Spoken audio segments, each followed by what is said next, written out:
Hello friends, welcome back again in engineering नोट्सिंग।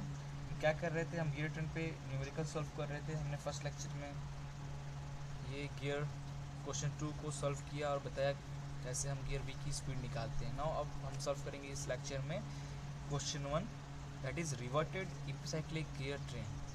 Epicyclic gear train जैसे मैंने आपको बताया है क्या होता है। एपिसाइक्लिक गियर ट्रेन मीन्स दो गियर ले लीजिए।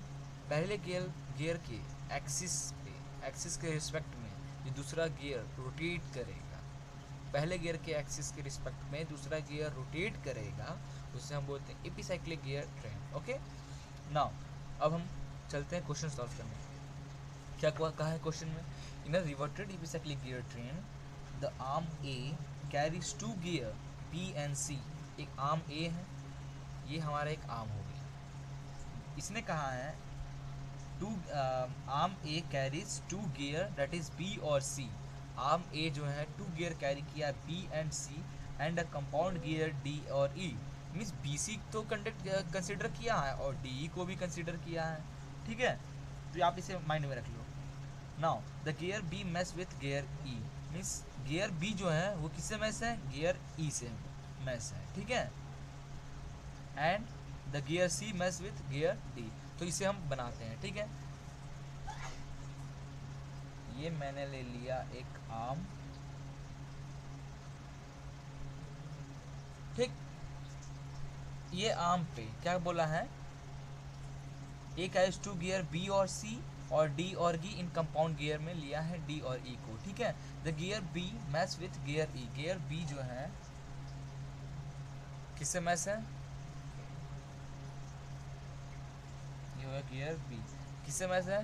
गियर ई से। ठीक है, बी और सी कंपाउंड में है और डी और ई भी कंपाउंड में है। तो ये बी किससे? ई से मैच हो रहा है। मीन्स यह इस बी और सी एक साथ है। मीन्स यहाँ पे सी भी होगा। और सी किससे कंपाउंड है? सी डी से कंपाउंड है। और डी किससे कंपाउंड है? ई से कंपाउंड है। मीन्स डी और ई एक साथ होगा, बी और सी एक साथ होगा। लेकिन बी किससे मैच है? ई से। और सी किससे मैच है? डी से। तो हम एक सी बनाते हैं। ठीक है, ये हुआ। ओके,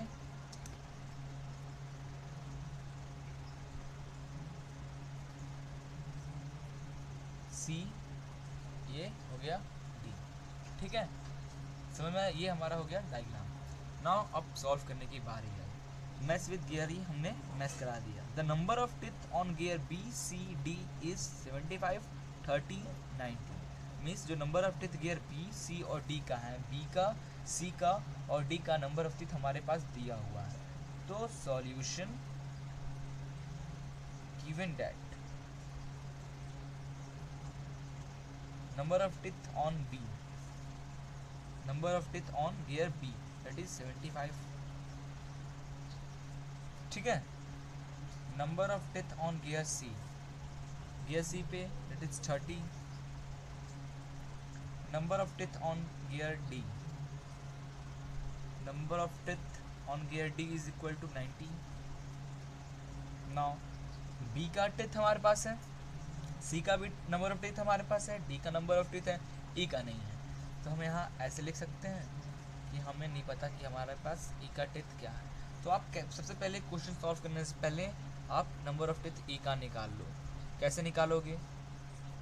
ये है इसका ट्रिक। बी किससे टच है? ई से टच है। बी गियर ई गियर से मैश है। मैश एक्चुअली टच नहीं बोलेंगे आप, इसे मैश बोलेंगे। मैश हो रहा है गियर बी का टेथ और गियर ई का टेथ। ठीक है, तो ध्यान देना वर्ड्स, टेक्निकल वर्ड्स ये। Gear B match with gear E, therefore number of teeth on gear B match with number of teeth on gear E is equal to number of gear on gear C, number of teeth on gear C match with number of teeth on gear D. B E से match है तो हमने लिखा B plus E. ठीक है, C D से match है is equal to C D से मैच है। ठीक है, अब टी चाहिए। टी कितना हो जाएगा हमारे पास? T C plus T D minus T V ठीक है। टी कितना हो जाएगा, टी सी कितना है 30, T D 90 minus T we 75, T E कितना आ जाएगा हमारे पास, दैट इज 45। ये हमने टी ई निकाल लिया डायरेक्ट, ठीक है। अब क्या बोला है क्वेश्चन में, find the speed and direction of gear C. कहाँ है गियर सी हमारा, ये गियर सी। गियर सी का स्पीड और डायरेक्शन हमें फाइंड करना है। When gear B is fixed and arm A makes 100 RPM clockwise. इससे पहले क्वेश्चन में क्या था, गियर ए फिक्स था, आर्म रोटेट हो रहा था। फिर क्या किया, आर्म तो रोटेट हो रहा है, आर्म फिक्स भी है, आर्म रोटेट भी हो रहा है। पहला कंडीशन था when A is fixed, mean gear ए जब हमारा फिक्स होगा। फिर सेकंड कंडीशन में गियर ए को फ्री कर दिया। सेम टू सेम यहाँ क्या किया है, यहाँ क्या किया, when gear B is fix, gear B को फिक्स कर दिया, लेकिन आर्म को क्या कर रहा है, रोटेट करा रहा है इन 100 आरपीएम। मीन्स गियर जो आपका बी है, गियर बी आपका सॉरी हाँ सही है, गियर बी आपका क्या है, हमने गियर बी को पकड़ लिया, ठीक है, तो वो क्या हो गया, रोटेट होना बंद हो गया। लेकिन जो ये आर्म है एक्सिस पे है, सेंटर पे है ना गियर बी के, तो ये आर्म रोटेट हो रहा है कितना, that is 100 RPM clockwise direction. हमारा जो आर्म है हम उसे ए लिए थे, तब तो A B C D E, जो गियर हमने यहाँ पे ए लिखा है fixed and arm A makes 100 RPM clockwise direction, ठीक है। तो आर्म कितना हो रहा है, that is 100 RPM in clockwise direction. आप पॉजिटिव ही रहने दो, ठीक है, क्लॉकवाइज डायरेक्शन। आर्म का रिवोल्यूशन हम निकाल लिए। अब क्या करना है, अब एक टेबल बनाते हैं, ठीक है, टेबल बनाते हैं। अब पहला मोशन, ठीक, आर्म, गियर, ये बी, ठीक है, gear B, that is gear B, gear B number of कितना है 75, ठीक है। Now gear C number of teeth कितना है 30, ठीक है। अब क्या क्वेश्चन में हमें बोला था जो डी और ई है वो क्या है, कंपाउंड गियर है। कंपाउंड गियर डी और ई है, तो हम यहाँ लिख लेते हैं डी और ई और डी जो है हमारा कंपाउंड गियर है, हमने उसे एक साथ लिख लिया, ठीक है। फर्स्ट केस क्या होगा, आर्म इज फिक्स्ड, जो आर्म होगा हमारा ए इज फिक्स्ड। आर्म जब हमारा फिक्स होगा दैट इज 0, आर्म हमारा फिक्स है, तो बी हमने मान लेते हैं, बी को एक्स मान लिया, तो हमारा सी कितना हो जाएगा। अब देखो बी किससे कनेक्ट है, बी आपका ई से कनेक्ट है ना, बी ई से कनेक्ट है, तो आप इसे लिख सकते हैं डायरेक्ट, ठीक है। तो गियर सी को हम अभी रहने देते हैं। आप ये डायग्राम देखो, बी किससे कनेक्ट है, ई से कनेक्ट है, ये दोनों कंपाउंड है। कंपाउंड मीन्स ये जो बी और गियर सी जो है ये दोनों से अटैच है, और ई और डी एक दूसरे से कंपाउंड है। तो गियर बी किससे कंपाउंड मैस है, गियर ई से, तो हम लिख लेते हैं अगर हम बी हमारा क्लॉकवाइज घूम रहा है तो ये कंपाउंड कैसे घूमेगा, that is in anti clockwise direction, तो माइनस एक्स, ठीक है, इंटू बी किससे टच है, ई से टच है, बी ई से टच है, तो क्या लिखेंगे, बी का गियर कितना है 75 अपॉन ई का गियर कितना है दैट इज 45, हो गया। ये हमारा कंपाउंड गियर का स्पीड आ गया ना। अब सी, अब डी किससे कनेक्ट है, सी से, डी सी से कनेक्ट है, तो इस पूरे क्वेश्चन को कैसे लिख सकते हैं, दैट इज ये एंटी क्लॉकवाइज घूम रहा है तो ये कैसे घूमेगा, क्लॉकवाइज घूमेगा सी। एक्चुअली मैं इसे ऐसे बना देता हूँ, ठीक है, तो आप कंफ्यूज हो जाएंगे, that is plus into 75 upon 45 compound है, ठीक है, इंटू डी किससे कंपाउंड है, सी से, मीन्स डी सी से टच है, तो डी का कितना है नंबर ऑफ डेथ 90 अपॉन सी का कितना है 30, ये हमने ऐसे नोट कर लिया, ठीक है। Now second case, arm is free, जब आर्म फ्री होगा तो हमने मान लिया y, ठीक है। तो हमारा p क्या हो जाएगा x प्लस वाई, ठीक है। हमारा जो कंपाउंड है उससे पहले, वैसे जो कंपाउंड गियर रहते हैं उन्हें जो टच है एक दूसरे से मैश है उन्हें पहले लिखते हैं, वैसे कोई दिक्कत नहीं, ऐसे भी लिख लो कोई दिक्कत नहीं। तो b कंपाउंड हुआ। नाउ हमारा ed कितना हो जाएगा, therefore y minus x 75/45, y speed था हमारा, ठीक है, और ये माइनस में, तो ये मैंने नोट कर लिया। नाउ ये कितना हो जाएगा, ये हो जाएगा y plus x into 75/45 into 90/30। ये हमारा टेबल कंप्लीट हो गया। ओके, नाउ नेक्स्ट y हमारा यहाँ दिया हुआ है, इट इज़ 100 RPM दिया हुआ है, ठीक है। नाउ NB की स्पीड निकालनी है, क्या करना है, find where gear B, find the speed of and direction of gear C where gear B is fix. Speed और डायरेक्शन ऑफ गियर C का फाइंड करना है, ठीक है। तो when gear B is fix, कहाँ है ना यहाँ पे, when gear B is fix, gear B fix है, गियर B फिक्स है मीन्स नंबर ऑफ रिवोल्यूशन क्या है, 0, ठीक है। तो हमारा x प्लस वाई क्या हो जाएगा, 0 के इक्वल हो जाएगा, x प्लस वाई 0 के इक्वल हो जाएगा, ठीक है। और x क्या हो जाएगा, y कितना है 100, आप पुट करोगे y वैल्यू 100 तो हो जाएगा -100, ठीक है। किसकी स्पीड पूछ रहा है, c की स्पीड पूछ रहा है, c की स्पीड पूछ रहा है। तो हम ये फार्मूला लगाते हैं, जब आप हमारा फ्री होगा तब तो आप जब हमारा फ्री होगा उस टाइम हमें स्पीड निकालना है, देयरफॉर इसलिए हमने ये फार्मूला चूज़ किया, ना कि ये आर्म फिक्स होगा तब इसकी स्पीड निकालनी थी। यहाँ पे क्या बोल रहा है, आर्म जब हमारा मूव कर रहा है तब नंबर ऑफ इसकी सी की स्पीड क्या होगी, तो हमने ये लिया, ठीक है। तो NC क्या हो जाएगा, y plus x into 75/45 into 90/30, ठीक है।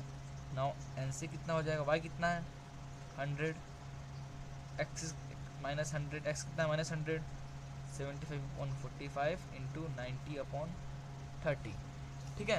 इसे सॉल्व करोगे तो आपका जो NC आएगा that is 400 RPM in anti clockwise, yes, in anti clockwise direction. ये हमारा सॉल्व हो गया ये क्वेश्चन, ठीक है। अब कोशिश करना आपको ये, आई थिंक आपको समझ में आ गया होगा। अगर कोई भी प्रॉब्लम हो तो डिस्क्रिप्शन में मेरी मेल ID दी हुई है, आप मुझे डायरेक्टली उस पर मैसेज कर सकते हो, ठीक है। तो ये दोनों क्वेश्चन एक बार आप फिक्स प्रैक्टिस कर लेना, ठीक है। बहुत इंपॉर्टेंट क्वेश्चन है, सेम टू सेम ऐसे ही जैसे हमने बताया D और E हमारा कंपाउंड था, तो हमने E और D को या D और E को एक साथ लिख लिया। अब क्या किया हमने, B हमारा E से कनेक्ट है, तो B हमारा E से जब कनेक्ट होगा तो x तो था, मीन्स ये जब क्लॉकवाइज घूम रहा है गियर B, तो गियर E कैसा घूमेगा, एंटी क्लॉक, इसलिए हमने माइनस लिया, इनटू गियर B E से अटैच है, तो गियर B का number of teeth that is 75, gear E का number of teeth that is 45, ठीक है। सिमिलरली हमने इससे भी ऐसा किया, सारे क्वेश्चंस को ऐसे ही करना है, ठीक है। तो आप इसे ट्राई कर लेना एक बार, ओके। आपको मैं एक क्वेश्चन देता हूँ, आप इसे सॉल्व करो और ट्राई करो आपको आपसे ये बनता है या नहीं, ठीक है।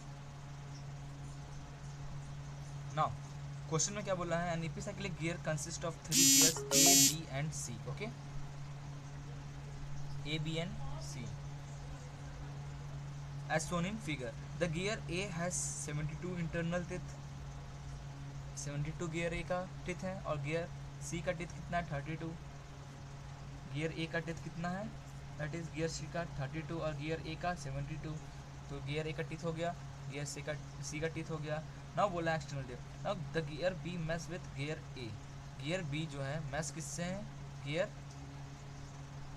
The gear B mesh with gear both A and C, gear B जो है वो बोथ C से भी मैस है गियर और गियर A से भी मैस है, ठीक है। इसे कैसे करना है, and is carried on an arm EF, उसने एक कैरी किया arm EF which rotate about the centre of A के सेंटर से रोटेट हो रहा है। तो ये हमने बनाया, क्या किया एक्चुअली मैं बता रहा हूँ, एक हमारा गियर B है जो मैस है अपना गियर C से भी और गियर A से भी, ठीक है, और जो गियर B और C है वो एक आर्म से कनेक्ट है, ठीक है, ये बता रहा है। और जो आर्म का पॉइंट है वो क्या कहाँ है, अपने गियर, जो गियर बड़ा वाला गियर है उसके सेंटर पे, बड़े वाले गियर के ए गियर के सेंटर से, दैट इज ई और एफ, ठीक है। Now next, rotate about the centre of A and at RPM 18 RPM. Arm जो ई एफ है, आर्म ई एफ जो है वो रोटेट हो रहा है about the centre of A at 18 RPM, means number of revolution for E F. Arm E F के लिए कितना है, 18 है आरपीएम, ठीक है, हो गया। If the gear A is fix, जब गियर ए हमारा फिक्स होगा, मीन्स जो ए गियर है, ये जब गियर ई को हम पकड़ ले रहे हैं, जब ये फिक्स है, तब determine the speed of gear B और सी का स्पीड फाइंड करना है। तो एक टेबल हमने बनाया, ये रहा हमारा टेबल। जब आर्म फिक्स है, आर्म जब हमारा फिक्स है तो हमने लिया 0, ठीक है। Now gear C, gear B से मैच है, गियर बी गियर ए से मैच है, तो हमने लिख लिया गियर सी बी से मैच है, बी ए से मैच है। गियर सी को हमने मांग लिया, जब आर्म हमारा 0 होगा तो गियर सी हमने एक्स मांग लिया। तो गियर बी क्या हो जाएगा, जब ये एंटी क्लॉकवाइज घूम रहा है तो गियर बी एंटी क्लॉक घूमेगा, इसलिए हमने यहाँ माइनस एक्स लिया। इंटू सी बी से कनेक्ट है, therefore T C upon T B, okay, ठीक है। नाउ बी ए से मैच है, लेकिन ध्यान देना इंटरनली मैच है, इंटरनली मैच है मतलब अगर ये गियर क्लॉकवाइज घूम रहा है तो ये भी कैसे घूमेगा, क्लॉकवाइज, इसलिए ये एंटी क्लॉक घूम रहा है तो ये भी एंटी क्लॉकवाइज घूम रहा है। तो बी सी से कनेक्ट है, तो बी का हमने ये फार्मूला बी का लिखा, और किससे अटैच है, ए से, therefore T B upon T A लिख लिया। तो बी से बी हमारा कट गया, क्या बचा हमारे पास, minus x into T C upon T A, हो गया। नाउ आर्म जब हमारा फ्री होगा, तब हमारा जब आर्म का रोटेशन होगा वाई हमने माना, तो और जो हमारा गियर सी है उसका रोटेशन हमने वाई प्लस एक्स मान लिया, ठीक है। वाई प्लस एक्स, उसमें मतलब वाई एक्स ऐड हुआ तो वाई प्लस एक्स, क्योंकि जब वो फ्री फिक्स होगा तब उसकी स्पीड एक्स है, तो जब वो फ्री होगा तो उसकी स्पीड माइनस नहीं हो जाएगी, बढ़ेगी ही स्पीड, इसलिए हमने वाई प्लस एक्स ले लिया, ठीक है। तो हमारा सी बी से है तो वाई माइनस, सेम फार्मूला हमने पुट किया। नाउ ए के लिए वाई माइनस जो हमारा ये फार्मूला आया मैंने यहाँ पुट किया, ठीक है। नाउ क्वेश्चन में बोला है हमारा, if the gear A is fix, gear A fix है, मीन्स गियर ई हमारा क्या बोल रहा है, गियर ए जो है हमारा फिक्स है, that is N is equal to 0। Gear A fix है तो हमारा ये फार्मूला कितना हो जाएगा, जब आर्म फ्री होगा तो उसका फार्मूला गियर ए, जब हमारा मीन्स गियर ए फिक्स है, आर्म फिक्स है तो गियर ए भी जाहिर सी बात है फिक्स है, तो हमने इसे टोटल टर्म को 0 मान लिया।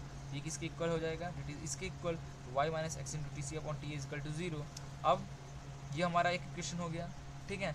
अब एन ई एफ, आर्म का रोटेशन दिया हुआ है 18, आर्म का रोटेशन 18 दिया हुआ है, मीन्स आर्म का हमने वाई मांगा रोटेशन, तो ये N E F equal to y हो जाएगा, हो गया।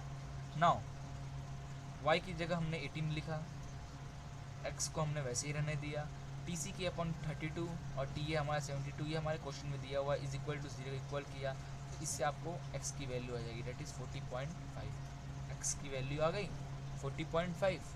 Now next, determine the speed of gear B और सी, गियर बी और सी का स्पीड डिटरमाइन करना था, तो गियर सी का डिटरमाइन कैसे करेंगे, जब हमारा आर्म रोटेट हो रहा, gear C y plus x है, तो वाई कितना है 18, एक्स हमारा इतना आया, इसे सॉल्व करेंगे तो 58.5 RPM in the direction of arm, arm जिस डायरेक्शन घूमेगा उसी डायरेक्शन में हमारा एनसी भी रोटेट करेगा, तो हमारा एनसी का स्पीड आ गया, मीन्स गियर जो सी है, गियर सी का स्पीड आ गया हमारा, ठीक है। अब क्या है, गियर सी का स्पीड आ गया, अब गियर बी का स्पीड फाइंड करना है, गियर बी का स्पीड फाइंड करना है, तो गियर बी का स्पीड फाइंड करने के लिए जब आर्म फ्री है हमारा तो गियर बी का उस टाइम गियर, ये क्वेश्चन है, वाई की वैल्यू आप 18 पुट करो, माइनस एक्स हमारा कितना आया, that is 40.5 into T C कितना है 32 अपॉन टी ए कितना है 72,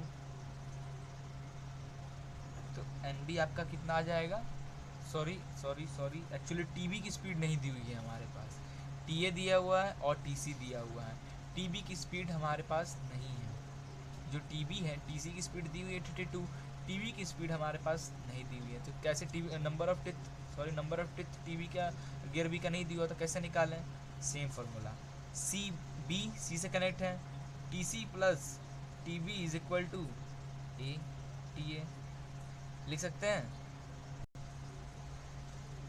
ठीक है, plus T B, T C T B से कनेक्ट है is equal to T V T A से कनेक्ट है, टी वी टी ए से कनेक्ट कर लिया तो ये हो जाएगा टी सी माइनस और T A is equal to T C plus two T we.